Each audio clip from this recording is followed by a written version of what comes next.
And ladies and gentlemen, welcome to the Xperience. I'm Michael, your host as always, and we are brought to you by DerbyCon, which is December 4th through 6th at the Hyatt Morristown at Morristown, New Jersey. For more information, go to derbycon.com. Today, with me on this September episode that is yet to be dated, because we are recording live at Intervention, is my good friend and Power Ranger aficionado, Mr. Brian Massey. Hey, how's it going? By the way, Mighty Morphin to Zeo, kind of turbo.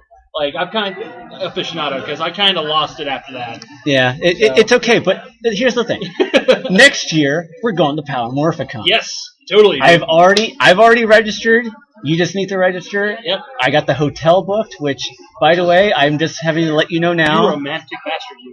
I have a one king size bedroom. It was the best I could get. Oh, okay. But the funny thing is that if you got the double queen bedroom, it was the same price. Okay, why didn't you go for that then? Because they weren't available. Oh. Yeah, I tried. Get good, son. But you want to know something funny though? The hotel that we're booked in is where events are going to be at too. What's that? The hotel that we booked for the convention for Power Morphicon, same hotel that they're going to be doing the events in. Cool. So it's like I don't want to change it. That's awesome. Like no, like you know, because I go to MagFest every year. That's part of the appeal of MagFest is like, hey, I can roll out of bed and go play video games at like 3 a.m. because I'm in the same hotel. So yeah, and it's really nice. And for us, it's like this will be our first time. Well, definitely my first time. It's gonna be my first time too. Going to the West Coast. Oh yeah. I mean, technically, yeah. Even though. Well, for a convention. Well, yeah. I mean, yeah. It's gonna be my first time going to any part of the country that's not directly outside of like Virginia or D.C., Maryland. All my well, that's a lie because I've been to Philadelphia a couple different times. I might be going up to New York a couple months from now for because with Castwave Studios, a company that I'm with. One of our guys is actually going to New York Comic Con, so I might be doing that. That would be awesome. Maybe I'm not entirely certain. Now, let's talk about New York Comic Con real quick. Yeah. My God, talk about a debacle, man, with their ticket sales. It's like that's like any big con nowadays, dude. Well, it's like okay. Well, you have with Otakon. It's just strictly memberships. There's no day passes, which they really need to fix that. Yeah, you know what's funny? Their attendance went down this year. Yeah, it went down to 28,000. Price hike. Maybe try to do a day pass from now on. Well, no. Here's the thing. This upcoming year, or next August. Now, Power Morphicon, August 12th to 14th. Obviously, we're going to be out there August 10th to 15th. Mm-hmm. On August 12th to 14th in Baltimore is Otakon, which is the last Baltimore Otakon. And then they moved to Washington, D.C. in 2017. Yep. That is the moment where they have to go. We have to have day passes. They do. They have to. Because, I'm sorry, I'm not going to spend $80 to do one day. I'm not going to spend $100 at the door to do one day. No. It's brutal on the wall. And it's ludicrous. It's absolutely ludicrous. At least with DC, we could take the Metro in, so the price to us isn't as bad. But when you go to Baltimore, you got to pay for parking. You definitely have to get a hotel. Everything just ramps up on you. You know what? It's funny. We've managed to go to Baltimore Comic Con, and we drive back and forth, and we save money that way. Now, would I recommend that for something like Otakon? I don't know, maybe not. Probably not, because that's like an all-night gig. Well, yeah. That goes late into the night. It does. I mean, I remember the one year I went. It was 2007. That year, by the way, I was just obsessed with Fullmetal Alchemist, which was cool because Caitlin Glass, Aaron Dismuke, and Vic Mignogna were like 3 of the biggest guests there. And actually, interestingly, 2 of the years that I've been to Otakon, Vic has been there. Mm-hmm. Cool guy, and I was able to actually get his autograph and then go see Conquer Shambhala on the big screen on Sunday. So that was a really cool day because I was just balls deep into FMA that year. Like, I just loved that anime. And, I remember there was also, what was it? There was a rave. Yeah. The rave ain't bad. I enjoy the Saturday night rave over the Friday night rave. Here's what I thought was hilarious. They have a sorry, I just saw a friend of mine. They have a Welcome to podcasting at a convention. yeah. Well, no, I mean like he's actually with us. Yeah, I know, So, but still. So yeah, it's like there was a rave, and then there was a rave inside the rave. Like there was like the major rave floor, and then like they had this room that was just like all kinds of just stanky nasty because it was like 30, 40, 50 nerds just crammed into this like oversized hot box. It's like going hard. I'm like, Oh man, what is this? Like, In 2010 was my first time going to Otakon. yeah. And I went to the rave on the Saturday night, and I met one of my actual friends now who's actually does artist tables all the time, which is Kathleen Brenowitz. Uh-huh. That's actually where I met her. I met her in the rave. And so we were, it was funny. Kat Dunwich? Yeah. Oh yeah, you know what? I think I know her too. Yeah, I met her in the rave at 2010's Otakon. That's right. We both talked to her at AwesomeCon. Yeah, and the funny thing is that rave, it was actually where they hold the autograph signing lines now. Yeah.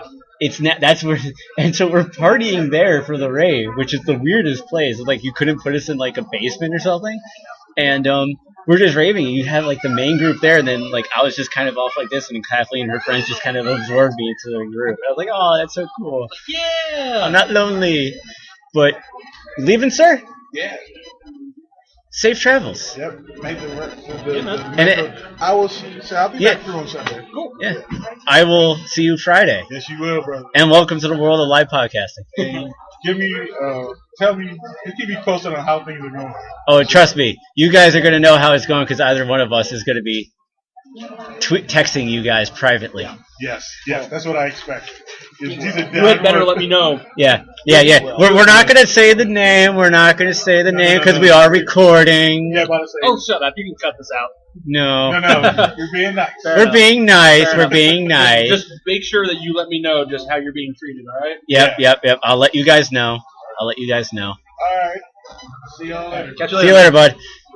So, And yeah. then so like for Otakon, and then I didn't go to 2011, which I started kicking myself for because Johnny Young Bosch was there. Yeah, that was. And but I was able to redeem myself for that. We'll explain that one later. But the next year, the thing that sold me, Jason David Frank. Jason David Frank was there, and I literally spent my entire Friday on Jason. Yeah. I spent the hours standing in line for the autograph, hours in line for the photo op, hours in line just to get into the Q&A panel. Spent the entire time of the Q&A panel in line to ask a question. Yeah. It was Jason David Frank Day. And it was so amazing because, the day I met Jason David Frank was the day after I took my final exams in acting school. Nice. And I told this story a while back, and when I had, I think, Mark Agona on. And we were talking about it, and he asked me like one of my favorite convention moments, and one of my favorite convention moments is actually the Jason David Frank Q&A panel. Mm-hmm. As you know, he has a lot of tattoos now. Yeah. He is just riddled in those tattoos. Oh yeah, he's kind of like Stallone now. Like And- he's covered in them. And It's funny because like you don't expect it. Like before you knew, it's like I never knew Stallone was covered in so many tattoos now, and I didn't think he would be eating. So yeah, so I asked him, because nobody asked him, what's the inspiration for your tattoos? And he started talking about them, and then he turned it into acting advice, because we had talked about that at the photo op and the autograph signing. And he goes, right here he has a bunch of gambling stuff on his left bicep. yeah, Like playing cards, slot machines, stuff like that. And he goes, I have this. I don't gamble. But you have to take gambles in life to know that you're going the right path. right. He sold his entire comic book collection to buy his karate school. Yeah. And Now this is back when that kind of stuff was actually worth yeah, that kind of money. And and then he turned into the acting advice, and he said this in front of like 500 people.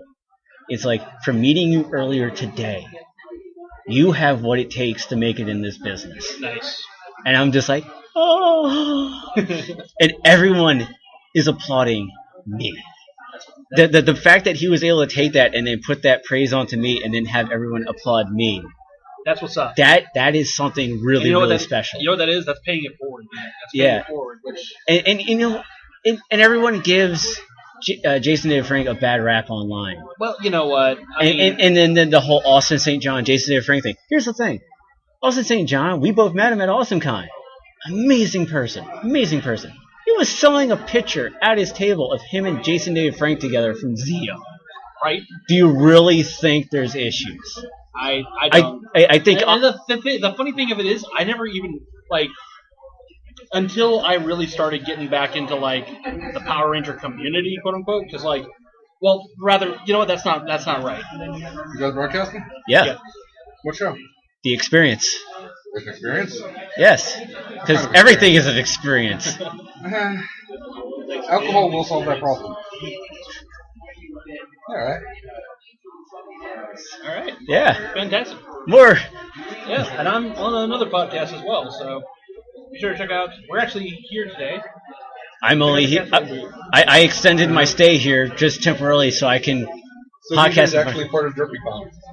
Oh, I'm not. Well, actually, I am sponsored. No, I'm actually sponsored by DerpyCon. We are borrowing the booth, but at the same time, I am sponsored by DerpyCon. So come to DerpyCon as I'm holding up the card as the DerpyCon representative looks at me. You will be exactly as advertised. Plug harder. We are derpy, as you can tell by our program. But When it comes to conventions, you have a choice. Yes, and it's a choice of a new generation. DerpyCon. For anybody who watched Wayne's World growing up, congratulations, you get the joke. But the thing is like you said, well, we both got back into the fandom. Yeah, I mean, we start hearing all this hatred stuff. Which is funny because it's like this is obviously got to be coming from people who like have been in this for a while and have been watching like newer seasons. And like first and foremost, I try and give the newer seasons A shot. I try and give them a shot. I thought Super Samurai was okay.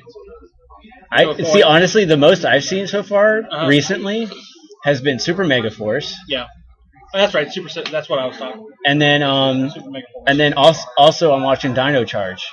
And they're coming back actually next Saturday on Nickelodeon. I'm actually enjoying Dino Charge. I watched Dino Thunder because again JDF. Yeah. But then again, that's just because, and again, like that one episode where it was like, green and white and red all in one episode, I'm like, yes! Like, Well, actually, the great thing that I loved was, I'm actually enjoying Dino Charge because I think they're actually going pretty well with how they're doing the storyline compared to where Super Mega Force kind of really failed at that. And for Dino Charge, the Pink Ranger, yeah, DC. She's from DC. Oh, cool. Yeah, Camille Hyde.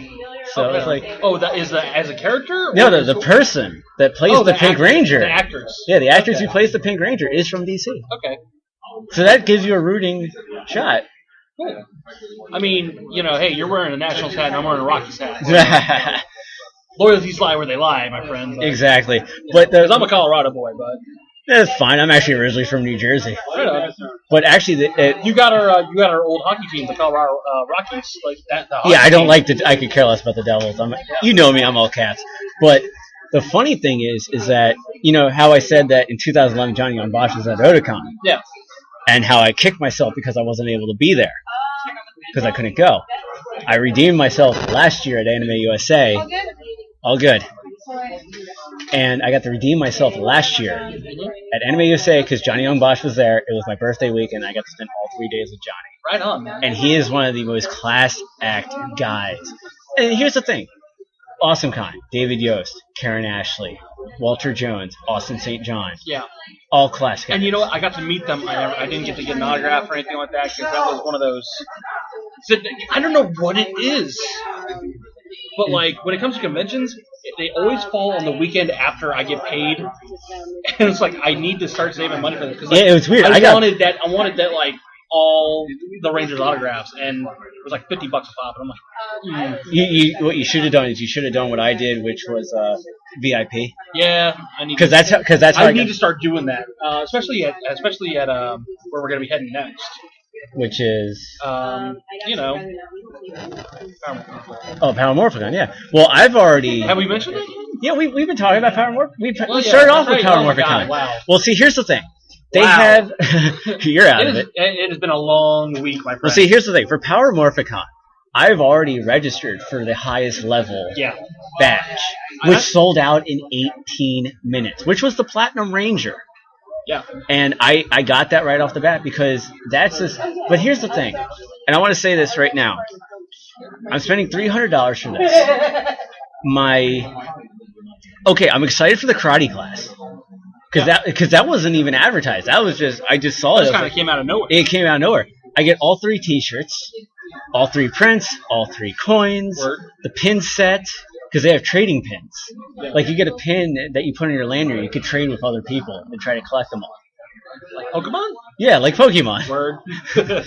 And I'm interested in the coins because, like... oh, yeah, definitely. It's like with Power Rangers, you hear coins and you're just like... Morpher. Do they go on my Morpher? Yeah, exactly. What's up with that? Like...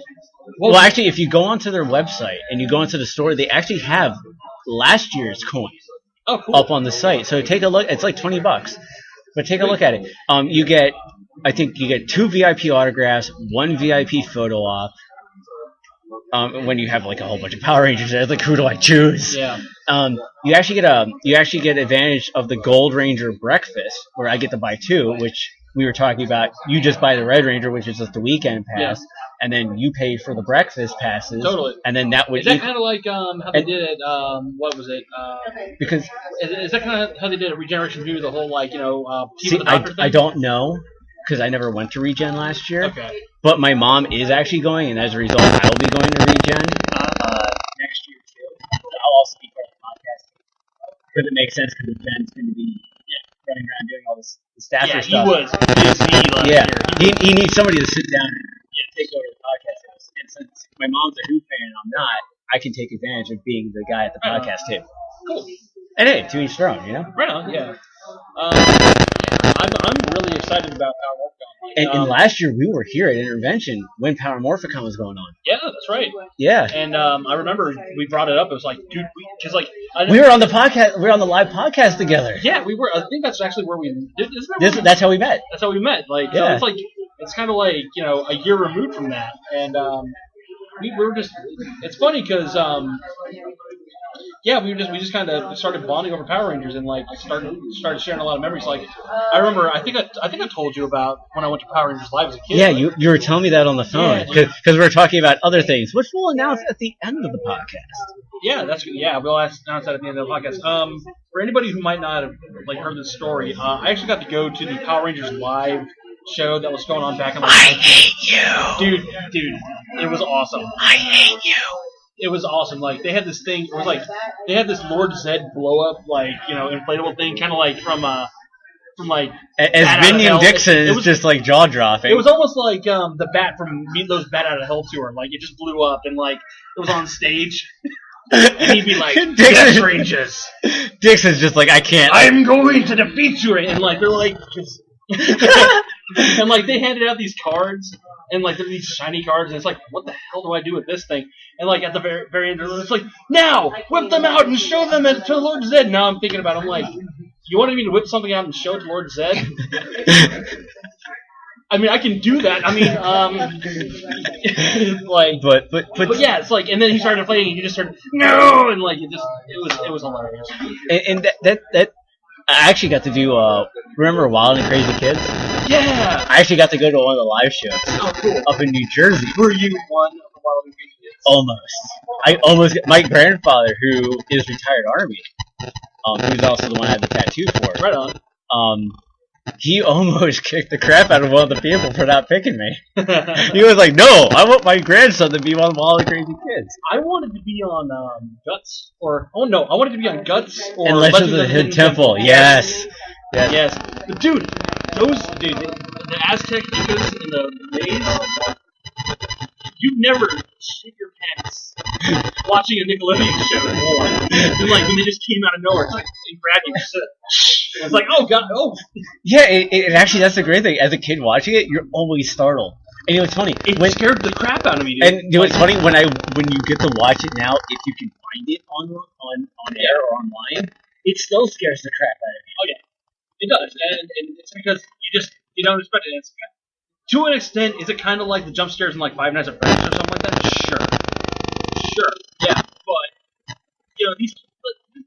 behind it. You're a kid. You are hyper focused. You have a goal.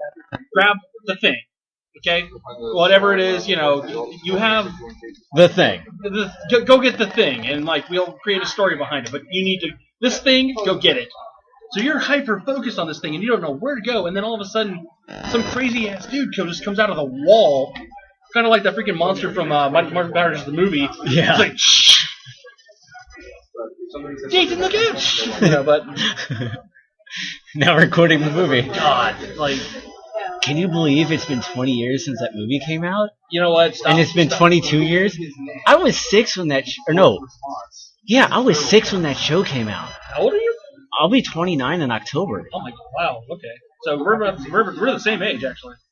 Yes. Hello, Mr. Taylor. Hey, buddy. What's up, son? How are you, good sir? I'm alive. I'm gonna try and find some food. Food is good. Food is good. Burger or something.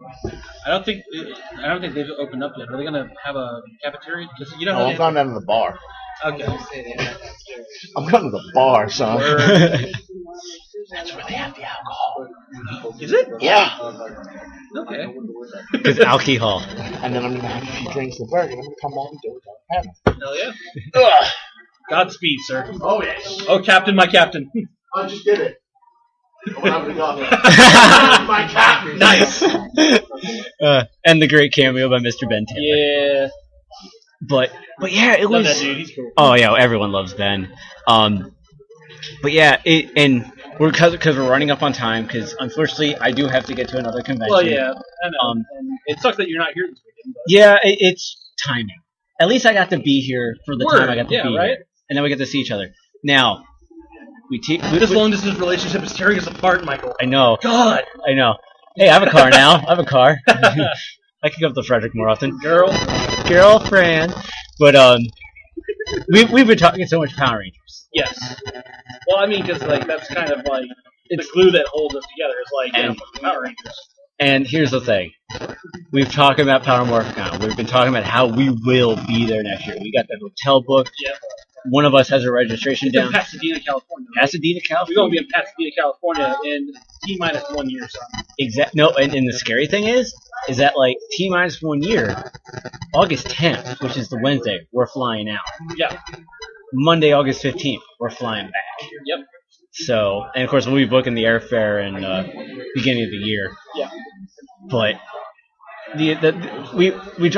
everything always comes back to Power Rangers. We're near the end. It's time for the announcement. Word. Let's do this. Which I am writing the story, you're writing the screenplay, which we need to sit down and work on some more. We do. Brian Massey and I, X75 Productions and Castwave Studios, Power Ranger fan film trilogy. Yes. We can confirm that the title of the first one is The Battle of Tommy, Power Ranger fan film part 1. We can definitely confirm that. Mm-hmm. We are hoping that maybe we can start filming something at least in the spring. Yes. We want to at least have an active demo to go to Morphcom. Yes. So that is the goal. Obviously things happen, but our goal is to at least start filming in the spring. We may actually film part 1 and part 2 at the same time. Yep. Because the third one, we know what we want to do. We just need Power Morphicon to happen to talk to certain people. Now let's put it this way. I'm not even going to begin to. We're not giving storylines right now. We're not giving anything really away, but we will promise you this. First and foremost, a lot of people, because and the thing is, I've kind of bounced off this idea with a friend of mine, like the guys at Castwave. I've bounced this idea off of them, and a lot of them are they love the idea, and B, initially though they were concerned whether or not we might be following the same route as Power/Rangers. Like it's gonna be dark, it's gonna be gritty. It's No. First off, Power/Rangers was utter crap. Yes. It was utter crap. It was horrible, and it really, when that came out, it scared me because they're billing it as a fan film, which it wasn't. It was a debut, and that put a lot of fan films possibly in jeopardy on that one. Well, not to mention that was it was almost like it was a Hollywood budget. It was a Hollywood film with Hollywood actors in it. Yeah, And that right there alone automatically disqualifies it as a fan film. Like fan film my ass. It was not. It was something that like. And literally, it was like It was almost like the it was like watching Halo. Yeah, and it was almost kind of like how what was it?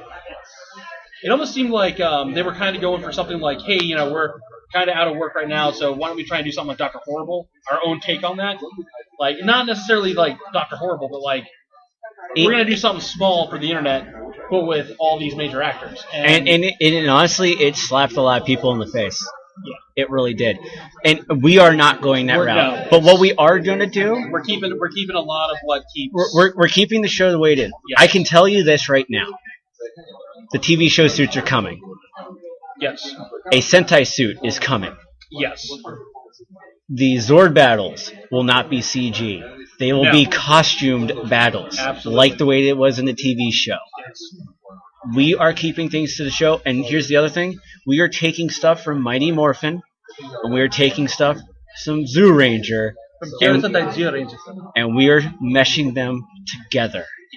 We are taking the two, and we have sat for the past year bouncing ideas, tweaking and retweaking. Yeah, we've come up with like some really, trust us when we say that we've come up with some really cool stuff. And we've been working. I've been working on it actually a little bit longer. I actually started working on it before I met Brian, and then when Brian came in, I was able to have that somebody who I could really spitball the ideas to. And what's cool is like I was kind of I wouldn't say necessarily that I was in the market to do a Power Rangers fan film. I was just in the market to do a movie because you've done acting training.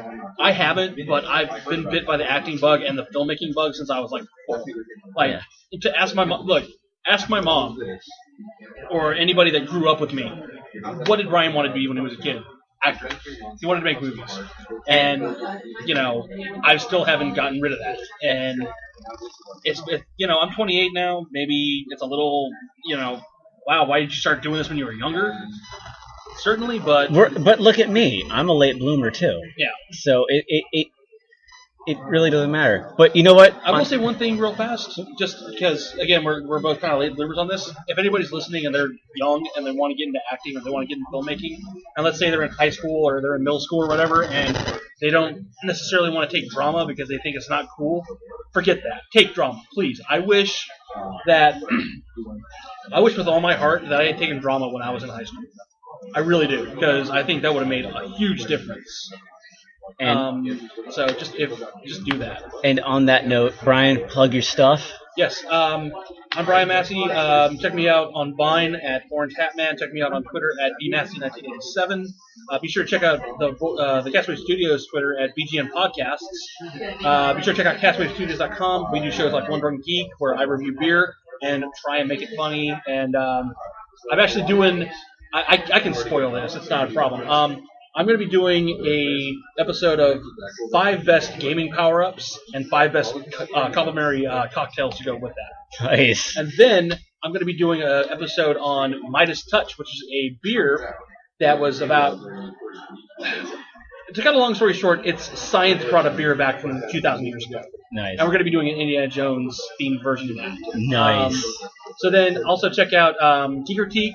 My friend Jordan does a review show. It's a lot of fun. Check that out on YouTube.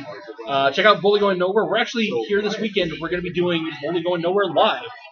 And it's going to be a lot of fun. And, just check out our stuff. Shoot us a line. We love to talk to people. We love to meet new fans. Check us out online. And, of course, you can follow me on Twitter at TheLindenbaum75, Facebook.com/X75 Productions, and, of course, Power Morphicon. We're coming for you, and we're hoping to bring part of our film with us. Absolutely. And, of course, we've been brought to you by DerpyCon, which is December 4th through 6th, 2015, at the Hyatt Morristown in Morristown, New Jersey. For more information, go to derpycon.com.